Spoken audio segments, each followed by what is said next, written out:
জীবনে যত সুন্নাহ মানবেন, রাসূল সাল্লাল্লাহু আলাইহি ওয়াসাল্লামের সুন্নাহ আছে যেখানে বরকত আছে, যেখানে সুন্নাহ সেখানেই বারাকা, সেখানে আপনি বারাকা পাবেন। যে কোনো সুন্নাহ, like Sunnah of eating, Sunnah of sleeping, Sunnah of travelling, Sunnah of trading, খাওয়া, ঘুমানো, সফর করা, ব্যবসা, কাজ করা, যে কোনো কাজের ক্ষেত্রে সুন্নাহ মানলে ওটার মধ্যে বরকত আছে না নাই? সুন্নাহর সাথে সবসময় নিজেকে জড়িয়ে রাখবেন। যেমন সুন্নাহ অফ ইটিং, খাওয়ার সময় সুন্নাহ মানলে কি বরকত পাওয়া যায় এটা দেখেন। এক সাহাবী এসে বলে, ইয়া রাসূলুল্লাহ, ইন্না নাআকুলু ওয়া লা নাশবা।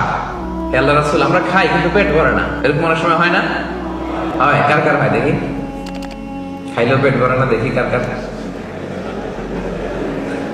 সাহস করে দিয়ে একজন হাত তুলে ফেলছে। ঠিক আছে, সৎ সাহসের জন্য ধন্যবাদ। হতে পারে যারা কাজ করে বেশি, চিন্তা করে বেশি, ক্ষুধা লাগে।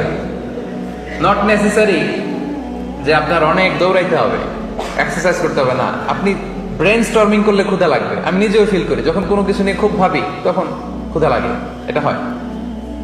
তো সাহাবীরা কি চিন্তা করেন, কি সিম্পলিস্টিক লাইফ লিড করতো। মনে যা আসছে নবীরে বলে ফেলছে, এ রাসূলুল্লাহ, ইন্না নাআকুলু ওয়া লা নাশবা। রাসূল, আমরা খাই কিন্তু পেট ভরে না। পেট ভরে না কেন? রাসূল সাল্লাল্লাহু আলাইহি ওয়াসাল্লাম দেখেন কি বলে। রাসূল সাল্লাল্লাহু আলাইহি ওয়াসাল্লাম বললেন, লাআল্লাকুম তাআকুলুনা মুতাফাররিকিন। মনে হয় তোমরা একা একা খাও, একসাথে খাও না। মনে হয় তুমি একা একা খাও, মেবি ইউ ইট অ্যালোন, একসাথে মনে হয় খাও না। ওই সাহাবী বলে, না, হ্যাঁ ইয়া রাসূলুল্লাহ, আমি আসলে একা একা খাই।